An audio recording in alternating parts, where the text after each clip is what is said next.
അരക്കോടിയിലേറെ വിലമതിക്കുന്ന പുത്തൻ വീട്, 21 ലക്ഷം രൂപ മുടക്കി second hand Fortuner car. Party പരിപാടികൾക്കും പൂജകൾക്കുമായി ലക്ഷങ്ങൾ പൊടിപൊടിച്ചു. ലിങ്കൺ ബിശ്വാസ് കൃഷ്ണഗഞ്ചിലെ ഒരു പ്രമാണിയായി മാറുന്നതിനിടെയാണ് പോലീസ് അറസ്റ്റ് ചെയ്തത്. ചൈനീസ് ആപ്പ് ഉപയോഗിച്ചാണ് ഇയാൾ സൈബർ തട്ടിപ്പുകൾ നടത്തിയിരുന്നത്. കംബോഡിയയിലാണ് കോൾ സെന്റർ.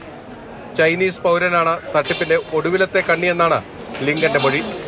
കൊടുവള്ളി സ്വദേശികൾ നൽകിയ അക്കൗണ്ടുകൾ ഉപയോഗിച്ച് തട്ടിയെടുത്ത 4.5 കോടി രൂപയും എത്തിയത് യുവമോർച്ച നേതാവിന്റെ കൈകളിലാണെന്ന് പോലീസ് പറയുന്നു. 4,18,00,000 ആണ് ഈ തട്ടിപ്പോടുകൂടി നഷ്ടപ്പെട്ട പൈസ.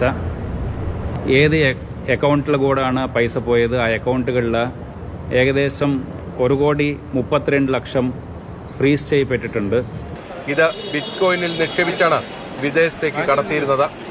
ലിങ്കൺ ഉപയോഗിച്ചിരുന്ന 3 മൊബൈൽ ഫോണുകൾ സൈബർ പോലീസ് കസ്റ്റഡിയിലെടുത്ത് പരിശോധിച്ചു വരികയാണ്. അറസ്റ്റിന് ശേഷം ലിങ്കണുമായി പോലീസ് കൃഷ്ണഗഞ്ചിലെ വീട്ടിൽ പരിശോധന നടത്തിയെങ്കിലും ആഡംബര കാറും 30 ലക്ഷം രൂപയും ലാപ്ടോപ്പുകളും ആരോ ഇവിടെ നിന്ന് കടത്തിയിരുന്നു.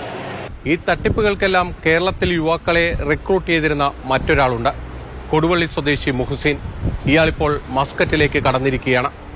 കേരള പോലീസിന്റെ അറസ്റ്റിന് പിന്നാലെ ലിങ്കൺ ബിശ്വാസിനെ തേടി പഞ്ചാബ്, ഹരിയാന പോലീസുകളും എത്തിയിരുന്നു. സംസ്ഥാനത്തെ കൂടുതൽ സൈബർ തട്ടിപ്പുകളിൽ ഇയാൾക്ക് പങ്കുണ്ടോ എന്നതും അന്വേഷിച്ചു വരികയാണ്. ബിനിൽ, മാതൃഭൂമി ന്യൂസ്, കൊച്ചി.